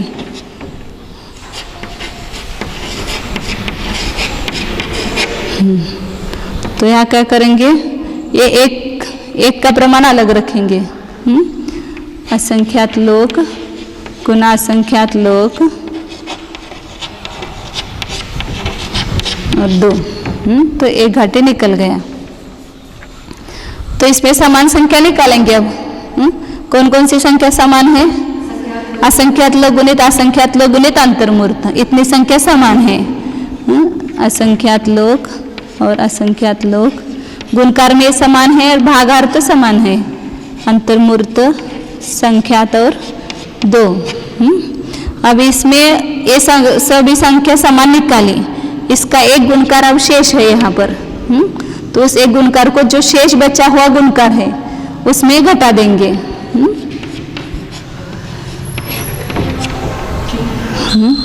अब यहाँ पर ये अलग ऋण रखा है, ऋण का ऋण है तो राशि का धन होता है, तो इसको क्या करेंगे? जोड़ेंगे इसमें। अब इसमें क्या है? सब समान है, असंख्यात लोग यहाँ पर और यहाँ समान है। अब जो शेष बचा हुआ गुणकार है वो सबके ऊपर क्या करेंगे? एक जोड़ेंगे। तो क्या हुआ? यह आदि धन हुआ, यह आदि धन निकल गया। अब इसमें जो आदि धन आया है अंक संदृष्टि से 3648, इसमें पद का भाग देंगे। पद कितना है? 8। तो क्या आएगा यहाँ पर? प्रथम समयवर्ती परिणाम पुंज आएगा। तो 8 का भाग देंगे तो 8 चौक 32, फिर 8 पंचे 40 और कितना रहा? 4 रहा, 8 संग 48, 456 आया। पहले समय के परिणामों की संख्या आई। इसमें केवल क्या करना है? पद लिखना है, पद का भाग दिया तो ये आदि धन क्या हो गया? यहाँ पर प्रथम समयवर्ती परिणाम पुंज हुए। तो ये प्रथम समयवर्ती परिणाम कितने हैं? असंख्यात लोग ही है, लेकिन पूरा असंख्यात लोग कितना बड़ा था उसमें ये भागाहार आ गया, पद का वर्ग और संख्यात और 2 भाग आया और इतना गुना हुआ। तो इसलिए वो असंख्यात लोग छोटा हो गया। दीदी ये टेबल बनाई है ना नया फॉर्मूला निकालने के लिए, तो इधर के साइड पे 16 8 का क्या होगा? ये तो कहाँ पर? कहाँ? ये आपने फॉर्मूला निकालने का तरीका बताया है ना। हाँ, ये 16 इधर ला रखे और ये 8 यहाँ रखे। 3.5 इसका 3.5 चाहिए यहाँ पहले समय में रखा, ये 2.5 चाहिए यहाँ पर रखा, यहाँ 1.5 चाहिए यहाँ पर रखा और ये आधा चाहिए यहाँ लिखा।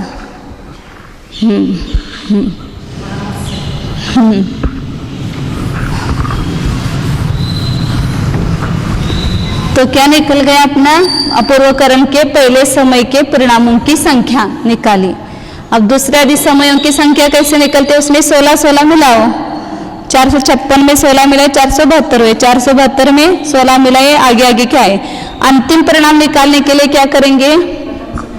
प्रथम समय के, ये ऊपर का निबड़ने में मिटाती हूँ। प्रथम समय के परिणामों में कितने चे मिलाएंगे? एकम गच्छ मात्र चे मिलाएंगे। प्रथम समय परिणाम पुंज, परिणाम समूह कहो, पुंज कहो, उसमें प्लस गच्छ चे, ऐसा क्या दो? चे कितने मिलाएंगे? एकम गच्छ मात्र चे मिलाएंगे। तो प्रथम समय के परिणाम पुंज यहाँ अंक संदृष्टि से कितने? 456 है। चे कितना है? 16। गच्छ कितना है? 8। 8 में 1 कम किया तो कितना हुआ? 7। तो इन दोनों का गुणकार किया, 16 सत्ते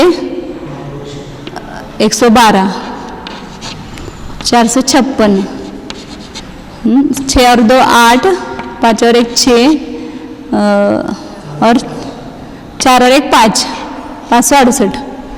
तो अंतिम समय के परिणाम 568 आए। ऐसे यहाँ पर अपन अर्थ संदृष्टि से देखेंगे।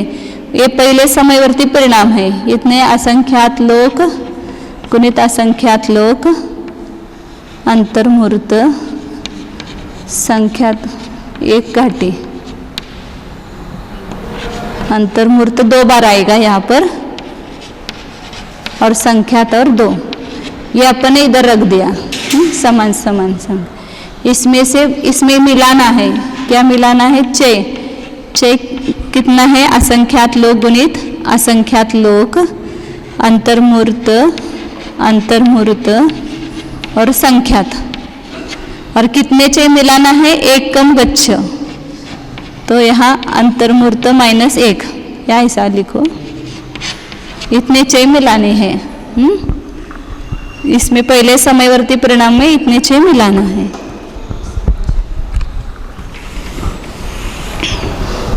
तो यहाँ क्या करेंगे? छेद समान करेंगे।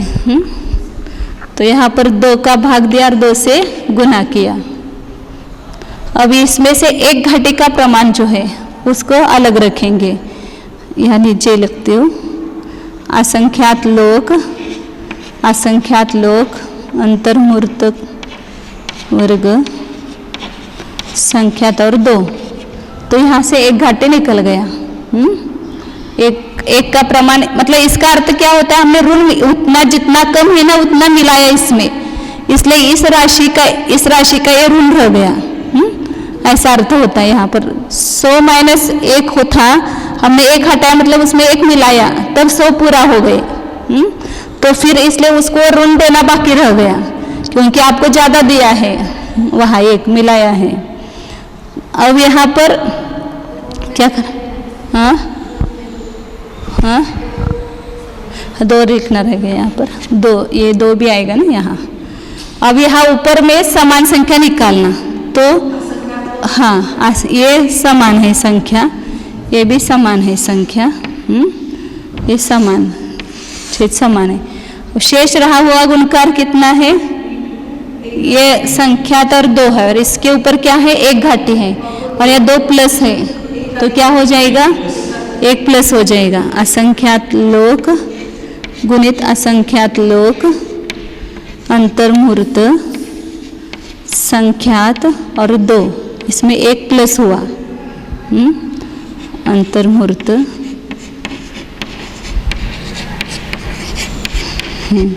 अब इसमें ये जो ऋण अलग रखा है वो घटाना है।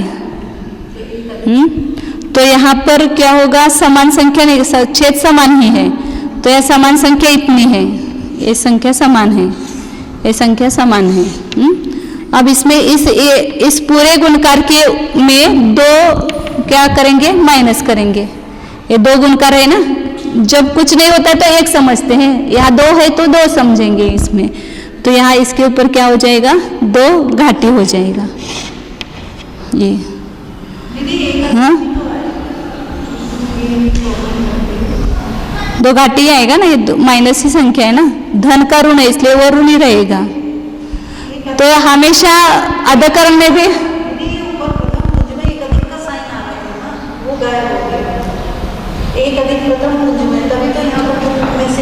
अच्छा, हाँ यहाँ पर रह गए क्या?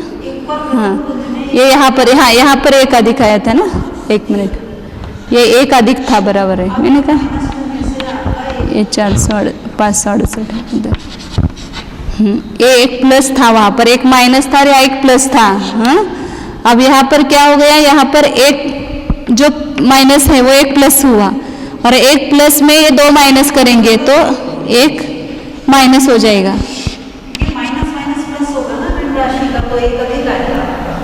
नहीं आएगा, यहाँ 1 प्लस है ना यहाँ पर, फिर यहाँ 2 घाटी करेंगे तो 1 माइनस आएगा ना, है ना, बराबर। उल्टा हमेशा ध्यान रखना, अधकरण में क्या होता है? इसके ऊपर 1 कम आता है, यहाँ 1 ज्यादा आता है, मतलब पहले समय में, और अंतिम समय में क्या होता है? यहाँ पर 1 प्लस होता है और यहाँ 1 घाटी होता है। तो इसका 1 गुणकार ये हो गया, बढ़ गया, और यहाँ 1 कम हुआ सब में। अधकरण में भी ऐसा ही होता है, पहले से उल्टा करो अंतिम समय का आता है। पूर्वकरण में भी पहले से अंतिम समय में बराबर, यहाँ 1 गुणकार घट कम था वो बढ़ गया, और यहाँ अधिक था वो घट गया, ऐसा नहीं, मतलब वो संख्या, वो उसमें गुणकार में अंतर आएगा ना, ये बड़ी संख्या और वो छोटी संख्या है। अभी क्या बता रहे थे? हाँ तो ये क्या निकला यहाँ पर? अपूर्वकरण के अंतिम समय के परिणामों की संख्या निकली। परिणाम सपूर्वकरण असंख्यात लोग गुणे बताए ना, असंख्यात लोग बताए ना, तो ये अंतिम समयवर्ती परिणाम का प्रमाण आया। मतलब इतने अपूर्वकरण के अंतिम समय में परिणामों की विशुद्धियां होती है, एक जीव को एक ही होती है। अब यहाँ पर जो विशुद्धि है वो 1 से लेकर के 456 तक है, और इसके आगे के समयों में जो है वो इसमें से कोई भी विशुद्धि आगे नहीं होगी। इससे बढ़ती हुई विशुद्धि अनंत गुणी विशुद्धि पाई जाएगी। तो 457 से लेकर यहाँ 928 तक ये आगे के बढ़ते हुए परिणाम पाए जाएंगे। फिर इससे ही अपूर्व ही इसकी जो उत्कृष्ट विशुद्धि है दूसरे समय की, उससे यहाँ की जगन विशुद्धि है वो अनंत गुणी बढ़ती हुई पाई जाएगी। इसलिए यहाँ इसमें ज़्यादा वो डिटेल नहीं है, वो जीवकांड में जितना है ना उतना नहीं डिटेल। जगन्य उत्कृष्ट, जगन्य उत्कृष्ट, और लब्धिसार में इससे भी कम है। इसमें हाँ जीवकांड में ज़्यादा है। लब्धिसार में कार्य बताएंगे ज़्यादा, इसमें इस परिणामों के निमित्त से कर्म में कौन कौन सी अवस्थाएं होती है वो ज़्यादा बताएंगे। हाँ हाँ, तो ऐसे इस प्रकार 1440 आते हैं ना यहाँ। तो इस प्रकार कितने आते हैं बराबर, यहाँ लिखा नहीं है। हाँ ठीक है। तो यहाँ पर आगे आगे के परिणामों की विशुद्धि जो जगन्य से उत्कृष्ट, और उत्कृष्ट से आगे का जगन्य अनंत गुना, जगन्य से उत्कृष्ट अनंत गुना, उससे आगे का जगन्य अनंत गुना, उससे उत्कृष्ट अनंत गुना, उससे आगे के समय का जगन्य अनंत गुना है। तो पिछले के उत्कृष्ट विशुद्धि से भी अगले समय की जगन्य विशुद्धि अनंत गुणी होती है। और एक बार अनंत गुणी नहीं है, इसे अपन यहाँ 456 और 457 लिखते हैं। असंख्यात लोकपात्र षट स्थानों को उल्लंघन करके उतने अनंत गुणी है वो विशुद्धि। हाँ, इस प्रकार ये जगन्य उत्कृष्ट इस प्रकार आहे गति से जाते हैं अपूर्वकरण के परिणामों में, उठने की जरूरत नहीं पड़ेगी। अनिवृत्तिकरण में क्या होता है, वहाँ पर कुछ परिणाम की ये संख्या कितनी होगी कि जितने परिणाम है उतने, जितने समय उतने परिणामों की संख्या। पहले समय में जो जो जीव भूतकाल में आए, वर्तमान में आ रहे, आगे आएंगे, उनको एक ही परिणामों की विशुद्धि होगी। दूसरे समय में इससे अपूर्व अनंत गुणी विशुद्धि, मतलब परिणाम एक ही रहेगा लेकिन परिणाम रहेगा दूसरे नंबर का। फिर तीसरे समय में परिणाम एक ही रहेगा सब जीवों का, वो तीसरे नंबर का रहेगा। इस प्रकार जितने परिणाम है उतने ही विशुद्धि के परिणाम यहाँ पर पाए जाएंगे। एक एक ही, मतलब तीनों कालों में जो जो जीव दूसरे समय में आएंगे उन सबकी परिणामों की विशुद्धि समान। तीसरे समय में जो जो भूतकाल में आए, अभी है, आगे आएंगे, उन सबकी विशुद्धि समान, समान लेवल की। देखो अब ये जो कितनी जगन्य विशुद्धि में था वो निकाल दिया, तो वहाँ आधाकरण में पहला नंबर वह परिणाम वाला था ना, वहाँ अनुवृत्तिकरण तक पहुँचने तक वो भी इतना विशुद्ध हो गया कि सबकी विशुद्धि वहाँ पर समान हो गई, समान लेवल की। दीदी 929 परिणाम 928 उल्लंघन करके 929 हाँ का परिणाम असंख्यात लोग विशुद्धि उल्लंघन करके होगा। पुरुषार्थ अपना एक ही है, सब समझ करके अपना पुरुषार्थ बढ़ाना चाहिए।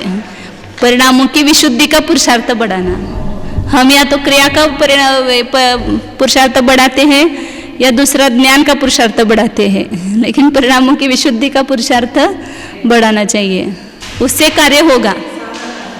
सारा जो भी होने वाला है बदल, वो सब परिणामों की विशुद्धि से होगा। जितने अपने परिणामों की विशुद्धि उतना वहाँ पर फल मिलेगा। 911 नंबर गाता है। एकम्य काल समये संठानादि जह निवट्टन्ति न निवट्टन्ति तहं विय परिणामे ही मिहो जेहु। एकम्य काल समय, एक ही काल के समय में, मतलब एक ही समय में संठान आदि ही जह निवट्टन्ति, जीव संस्थान आदि के द्वारा जिस प्रकार निवृत्त होते हैं, मतलब सब मिलते नहीं है, किसी का आकार अलग अलग है, किसी की वय जो है उम्र वो अलग अलग है, किसी की अवगाहना भिन्न भिन्न है, किसी के ज्ञान का क्षोभम भिन्न भिन्न है, किसी का उपयोग भी भिन्न भिन्न है। ये सबके द्वारा सबकी समानता नहीं आएगी, लेकिन परिणामे ही मिहो न निवर्तन्ति, परिणामों के द्वारा परस्पर सब समान है। जो भी अनिवृत्तिकरण के पहले समय को प्राप्त हुआ उन सब जीवों के परिणामों की विशुद्धि समान होगी, उसमें कोई भी भेद नहीं होगा, वो निवृत्त नहीं होते हैं परिणामों की विशुद्धि की अपेक्षा। इसलिए न उगाना मोक्ष में बाधा पहुंचाते, न संस्थान बाधा पहुंचाते, न उम्र। किसी भी उम्र में हम चढ़ सकते और किसी भी इसमें सबकी विशुद्धि समान ही हो जाएगी। कोई हुंडक संस्थान वाला होगा, कोई समुचतुर संस्थान वाला, उसमें कोई अंतर नहीं आएगा। आगे 912 नंबर गाता है। होंति अणियट्टि नोते पड़ी समयम जस्सी एक परिणाम विमलयर जान हुदवह सिहाय निदड्ड कम्मवणा। यट्टि नोते वे अनिवृत्तिकरण परिणाम वाले हैं कि जिनमें परस्पर परिणामों में भेद नहीं है, वे अनिवृत्तिकरण परिणाम वाले जीव है। जैसे पड़ी समयम एक परिणामा, जिसमें एक समय में प्रत्येक समय में एक एक ही परिणाम है। और वे कैसे है?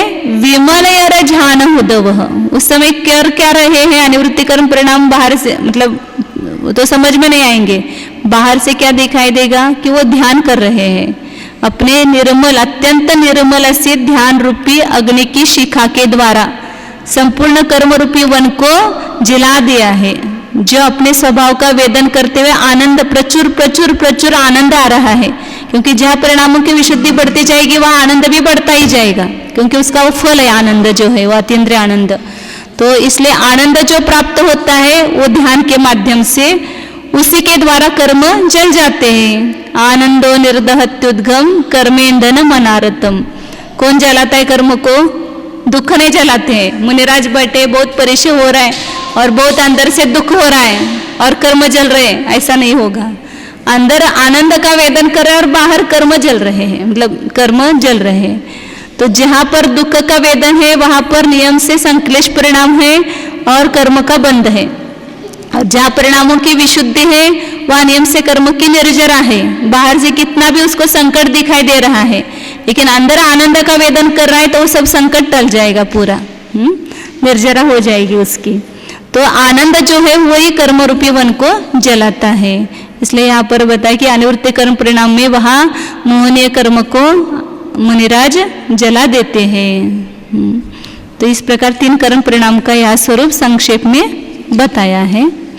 अब आगे यहाँ अनिवृत्ति करण की संदृष्टि हो मानिए 4 का अंक वगैरह, बाकी यहाँ कुछ गणित निकालने की जरूरत ही नहीं है। जितने समय उतने परिणाम है, उतने विशुद्धि के स्थान है, उतने ही है। अब आगे कर्म स्थिति रचना अधिकार, वहां पर हेडिंग देना रह गया है ऊपर, कर्म स्थिति रचना अधिकार, ये इसमें पुस्तक में नहीं दिया। इसके प्रारंभ की गाथा सरल है, तो अपन अभी टाइम है तो चालू करते हैं इसको। 913 नंबर गाता है। सिद्धे विशुद्ध निलये पनट्ठकम में विनट्ट संसारे पनमेय शिरसा ओच्छम कम्मठिदिरयण सद्भावम। अधिकार है सिद्धों को नमस्कार किया। सिद्धे पशिरसा पनमेय, सिद्धों को मस्तक नमा करके नमस्कार करके। तो कैसे सिद्ध?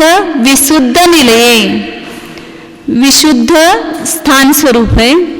उनके संपूर्ण आत्म प्रदेश कैसे हो गए हैं? उनका घर विशुद्ध हो गया है, एकदम शुद्ध। घर में कुछ भी कचरा नहीं है। अब घर कौन सा है? असंख्यात प्रदेश ही आत्मा का घर है, और वो निलय यह स्थान कैसा हो गया है? अत्यंत विशुद्ध हो गया है। उसमें राग द्वेष मोह आदि या जितने भी विकारी भाव है उसके लिए जगह नहीं रह गए। विशुद्ध सद्भावे कहते हैं ना, इसमें प्रवचन सार में विशुद्ध सद्भाव हो गया है। तो विशुद्ध जिनका स्थान हुआ है, मतलब आत्म प्रदेश हुए हैं। और पनट्टकम में जिन्होंने कर्म का नाश कर दिया है, विनट्ट संसारी, और संसार का भी जिन्होंने नाश कर दिया है, ऐसे सिद्धों को मस्तक नमा करके नमस्कार करके यहाँ पर कर्म स्थिति रचना के सद्भाव को वोच्छम मैं बताता हूँ। मतलब कर्म स्थिति रचना आदि कैसी कैसी होती है कर्मों की रचना, उसको यहाँ खोलेंगे। मतलब जो जीव एक समय में जितने कर्म बांधता है उन कर्मों की रचना किस प्रकार, मतलब निषेक रचना वो बताएंगे। तो पहले यहाँ पर आबादा का प्रकरण है। आबादा कितनी होती है वो बता रहे हैं। 914 नंबर का आता है। कम्म सरुवेनागय दौवम नय एदि उदय रुवेन रुवेणोदीर्णस्य आबाहा जावताव हवे। सरुवेन आगय दौवम उदय रुवेन न एदी जाव न एदी रुवेन उदीर्णस्य आबाहा ताव हवे। जब तक यह कर्म स्वरूप से आया हुआ द्रव्य उदय रूप से या उदीर्ण रूप से, वो रुवेन उदीर्ण से ऐसा लिखा है ना, इसलिए उल्टा होता है। रुवेन ऐसा लगता है कि एक कम, ऐसा उदीर्ण से रुवेन ऐसा लेना उसको, रचना करते उदीर्णा के रूप से, उदय रूप से या उदीर्णा के रूप से जब तक वह उदय को प्राप्त नहीं होता है तब तक उसको आबादा कहते हैं। एक तो उदय रूप से उदय में आ सकता है, मतलब जब उसका काल प्राप्त हुआ, जितनी आबादा उसकी कही थी उसके बाद वो उदय को प्राप्त होगा तो उतनी आबादा रहेगी, या उदीर्णा की अपेक्षा से एक अचलावली के बाद वो उदय में आ सकता है। तो जब तक उदय रूप से नहीं आएगा तो उदय की आबादा कहते हैं, और उदीर्णा की आबादा, दो प्रकार की आबादा बताएंगे यहाँ पर। उदीर्णा की आबादा तो एक अचलावली है, और उदय की आबादा क्या है कि जितना कर्म बंध किया उसके अनुसार अनुपात में बताएंगे। एक कोड़ा कोड़ी सागर की 100 वर्ष। आगे बताते उदय आबादा की व्याख्या बताई कि जब तक कर्म उदय रूप से या उदीर्णा रूप से उदय को प्राप्त नहीं होता है तब तक उसको आबादा कहते हैं।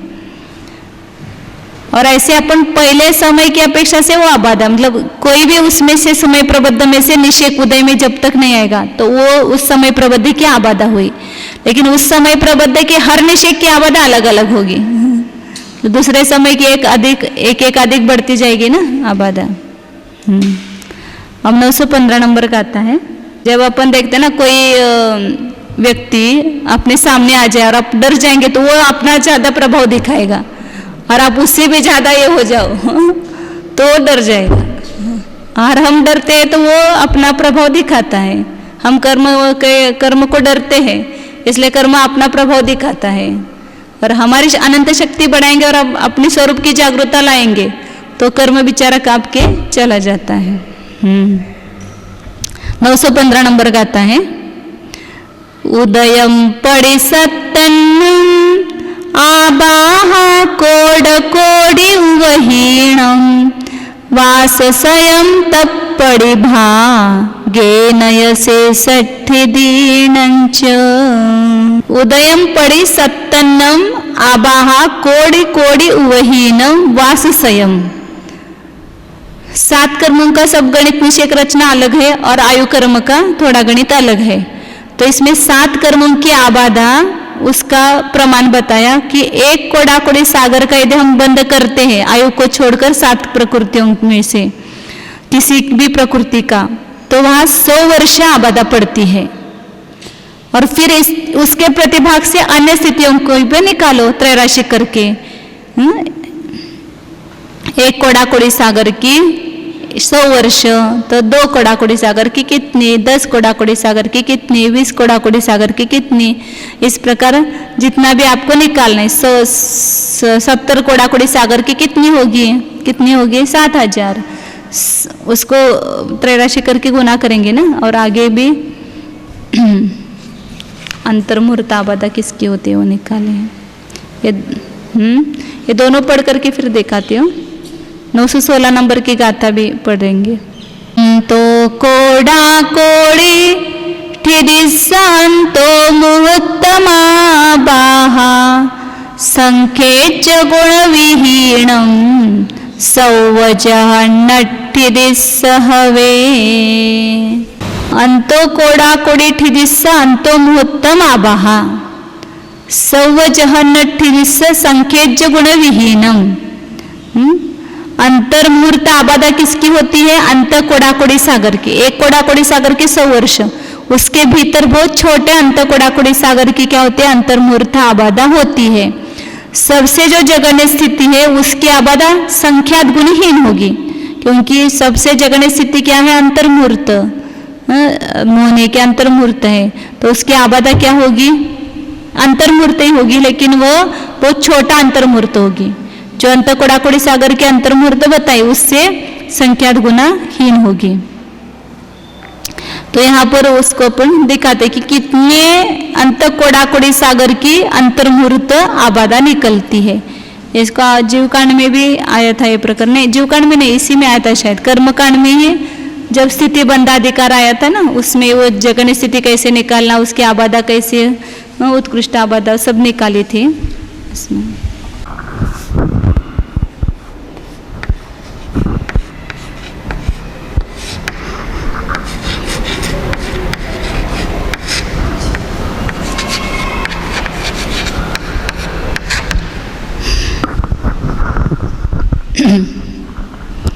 हाँ, यहाँ पर अपन त्रैराशिक करेंगे। अच्छा देख कि एक कोडाकोड़ी सागर की, सागर एक कोडाकोड़ी, इसकी आबादा कितनी बताई? 100 वर्ष। तो 10 कोडाकोड़ी सागर की कितनी होगी?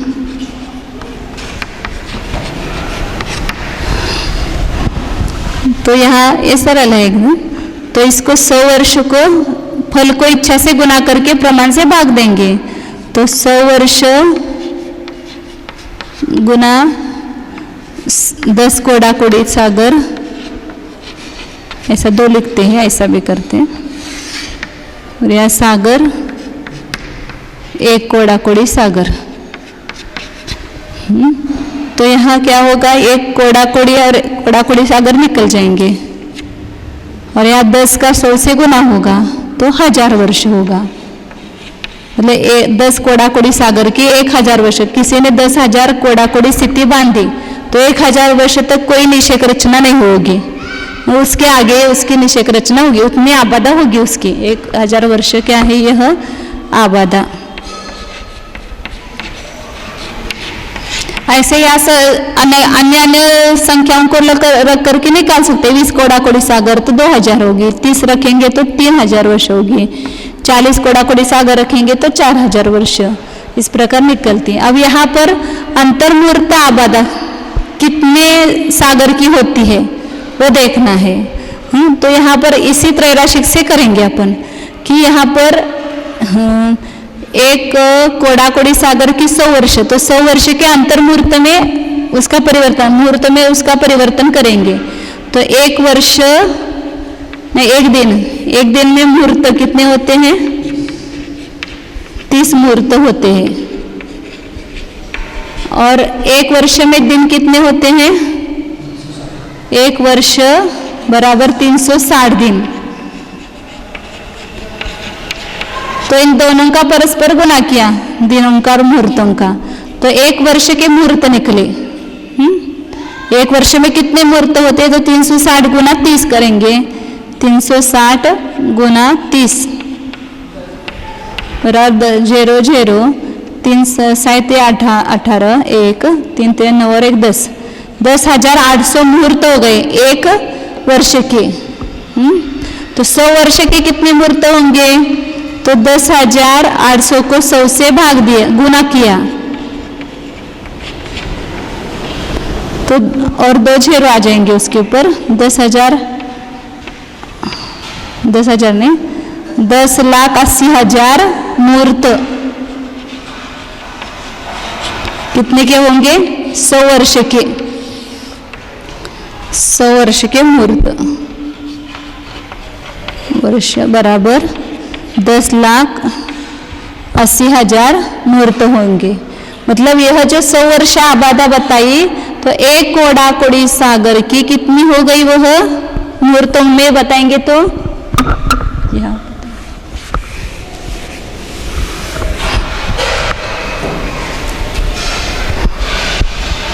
अब यह उल्टा करना पड़ेगा त्रैराशिक, क्योंकि अपने को स्थिति निकालना है कि एक मुहूर्त आबादा कितनी स्थिति की होगी ऐसा निकालना है।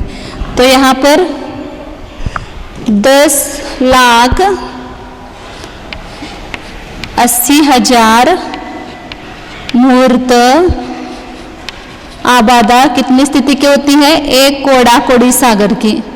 एक कोड़ा कोड़ी के ऊपर एक के ऊपर जीरो कितने आएंगे? 14 जीरो आएंगे।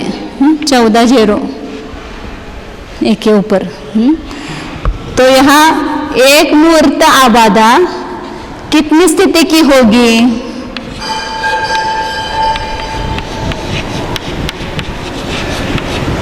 कितनी स्थिति की? इतनी आबादा इतने सागर वर्ष की होती है, ये सागर में आएगी। एक कोड़ा कोड़ी सागर, मतलब यहाँ ऐसा लिखते हैं सागर एक कोड़ा कोड़ी। ये 14 जीरो के लिए लिखा है ऐसा। अब ये मुहूर्त इतने मुहूर्त की आबादा इतनी स्थिति की है, तो एक मुहूर्त आबादा कितनी स्थिति की होगी? तो यहाँ क्या करेंगे? एक कोड़ा कोड़ी को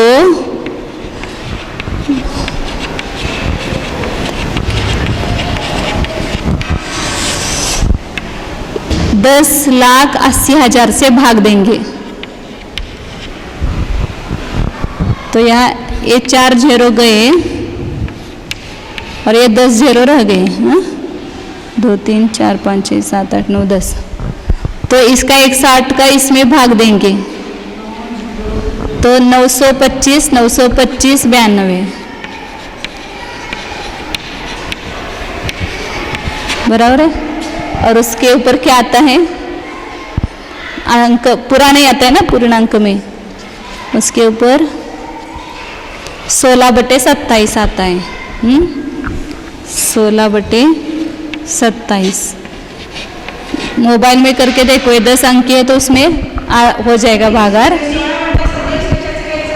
ते उरलेलं वर जो भाग जा करके 108 का भाग देंगे और वहां पर इतना शेष रहेगा, मतलब इतना एक के 27 भाग करके उसमें से 16 लेना।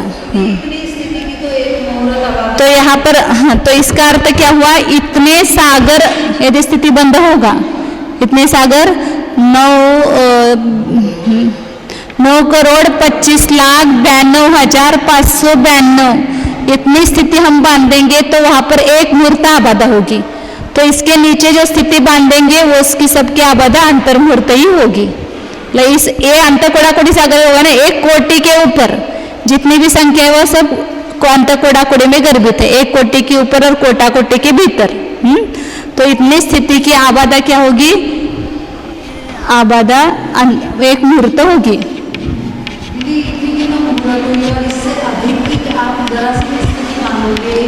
तो मुहूर्त से ज्यादा होगी, लेकिन वो उसी के अनुसार स्थिति के अनुसार ही बढ़ाएंगे ना। इससे दुगुनी हो गई तो 2 मुहूर्त हो गए आबादा, इससे तिगुनी हुई तो 3 मुहूर्त हो गई, ऐसे निकालेंगे ना। नहीं, इतनी स्थिति हम बांधेंगे तो एक मुहूर्त के बाद उसका उदय होगा, लेकिन इतनी कम स्थिति इस अवस्था में तो कोई नहीं बांध सकता है। जो भी बांधेगा वह समय दृष्टि होने के बाद अंतर कोड़ा कोड़ी सागर भले ही बांधते, लेकिन ये स्थिति तो आएगी श्रेणी पर ही आएगी, नीचे नहीं आने वाली है। क्योंकि नीचे सौदनी पंचेंद्र जो कोई भी बांधता है तो अंतर कोड़ा कोड़ी सागर वो ऊपर के गुणस्थानों की अपेक्षा छोटा है, क्योंकि वो ऐसा अल्पभूत आता है ना। चौथे गुणस्थान की जगन्य स्थिति, उससे उत्कृष्ट स्थिति संख्यात गुणी, उससे आगे की 5वें गुणस्थान की जगन्य वो भी संख्यात गुणी हीन है। 5वें गुणस्थान में जो उत्कृष्ट स्थिति है वो उससे संख्यात गुणी है, लेकिन जगन्य से। लेकिन 5वें गुणस्थान की उत्कृष्ट स्थिति भी जगन्य स्थिति भी चौथे गुणस्थान के उत्कृष्ट स्थिति से संख्यात गुणी हीन है, मतलब कम है। ऐसे कम कम स्थिति बंद होता जाता है ना ऊपर ऊपर गुणस्थानों में। वो एकेंद्राधिक में जाना पड़ेगा फिर कम स्थिति बांधने के लिए। एकेंद्रिय, द्विंद्रिय, तीन्द्रिय, चतुरेंद्रिय में, क्योंकि वहाँ शक्ति नहीं है इतनी स्थिति बांधने की। सवनी पंचेंद्र जब भी बांधेगा तो अंत कोड़ा कोड़े बड़ा ही बांधेगा वह। अब यह क्या बता रहे थे, हाँ ये हो गई आबादा दिखाई हमेशा वो, लेकिन तीर्थंकर प्रकृति और उसकी जो आबादा कही जाते ना अंतर्मुहूर्त, वो कैसे लगा ना, वो मुझे मतलब वो कभी आगे जा कर के किसी धवला की पुस्तक में आ सकता है, क्योंकि अपन इतनी कम तो बांधेंगे नहीं ना स्थिति उसकी तीर्थंकर प्रकृति की या आहारक द्वीप की अंतर्मुहूर्त आबादा बताई जाती है, तो फिर इससे छोटी माननी पड़ेगी उसकी स्थिति बंध ना, लेकिन इतना कम होगा नहीं ऐसा लगता है। तो कुछ मुहूर्त भी होगा लेकिन सामान्य से अंतर्मुहूर्त कह दिया हुआ ऐसा भी हो सकता है। अब आगे आयु कर्म की आबादा कितनी है, सामान्य सभी कर्म 7 कर्मों की बताई। एक कोडाकोड़ी सागर के लिए 100 वर्ष और अंत कोडाकोड़ी सागर के लिए अंतर्मुहूर्त आबादा सामान्य रूप से बताई, और सबसे जघन्य स्थिति की आबादा वो संख्यात गुणहीन है। अब आगे आयु कर्म की आबादा कितनी है वो बता रहे, 917 नंबर का आता है।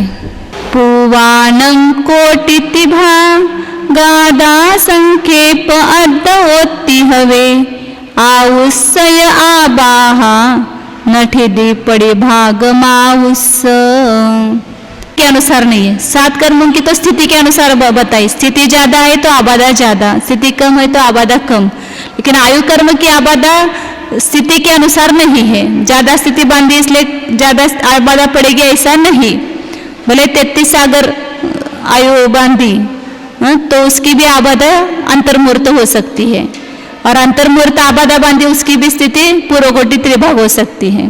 तो कितने है वो बता रहे हैं कि पूर्वानम कोटि भागात, कोटि पूर्व कोटि का 3 भाग करो, उसका जो तीसरा भाग रहेगा वो उत्कृष्ट आबादा आयु की, क्योंकि कर्म भूमि के मनुष्य तिर्यंच अपने आयु का 2 त्रिभाग बीतने पर आयु का बंध करते हैं, तो 1 त्रिभाग शेष रहा तभी आयु बांधी, तो जितनी आयु शेष रही वही आयु कर्म की आबादा कही जाती है आयु बांधने के बाद। तो वो कितना ज्यादा से ज्यादा रह सकता है शेष, पूर्व कोटि का तीसरा भाग। और कहाँ तक लेंगे, एक एक समय कम करते जाऊं। असंक्षेप अद्धोति, असंक्षेप अद्धा, क्योंकि 8 अपकर्ष कालों में यदि आयु बंध नहीं हुआ तो अंतिम छोटे अंतर्मुहूर्त में वहां आयु का बंध होता है। तो मरण के पहले जितना वो शिकाल शेष रहा, छोटा अंतर्मुहूर्त अवली रहा, अवली का संख्यात्वा भाग भी बोलते हैं उसको, कम से कम एक छोटा अंतर्मुहूर्त है समझा असंक्षेप अद्धा काल, तो वहां तक आयु के सब आबादा के भेद होंगे। नठ्यदि परिभागम आउस, आयु कर्म की आबादा स्थिति के प्रतिभाग के अनुसार नहीं है। अब वहां पर आगे उदीर्णा की अपेक्षा आबादा बताते हैं।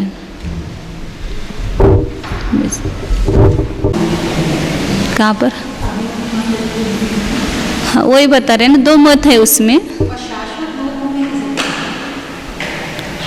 जहाँ वो बाहर जो कर्म अपने आड़े 2.5 द्वीप के बाहर है वो शाश्वत भोग भूमि है ना, और देवकुरु और उत्तर कुरु भी, और उसके बीच में जो है वो भी शाश्वत भोग भूमि है ना।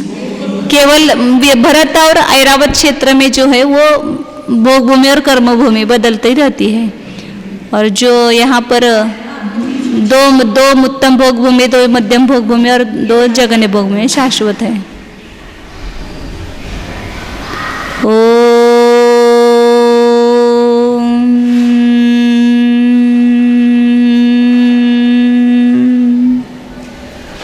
जानिए, भीतर बैठे परमात्मा को जानिए, अपने आसन पर विराजमान है, अपने स्थान पर ही बैठा हुआ है, हम ही उसकी उपेक्षा कर रहे हैं। अब उपेक्षा मत कीजिए, देखिए उसकी तरफ। परमात्मा तो शांत बैठा है, हम उसका आश्रय छोड़ करके अशांत हो गए हैं।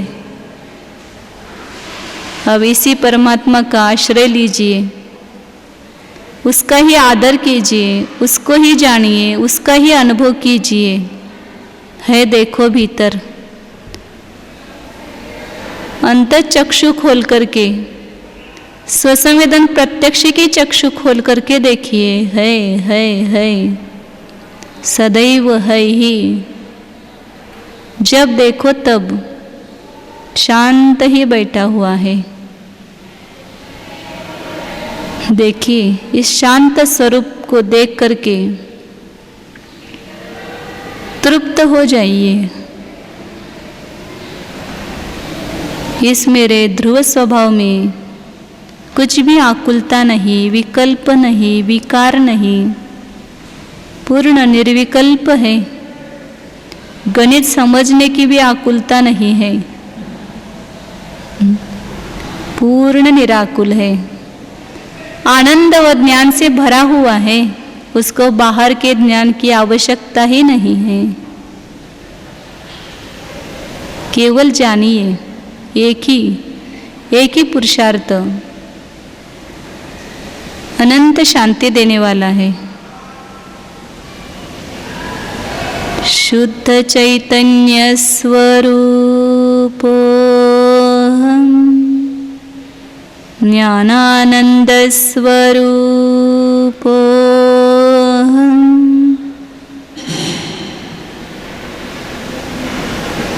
सहजानंद स्वरूपोऽहम्, परमानंद स्वरूपोऽहम्। ओम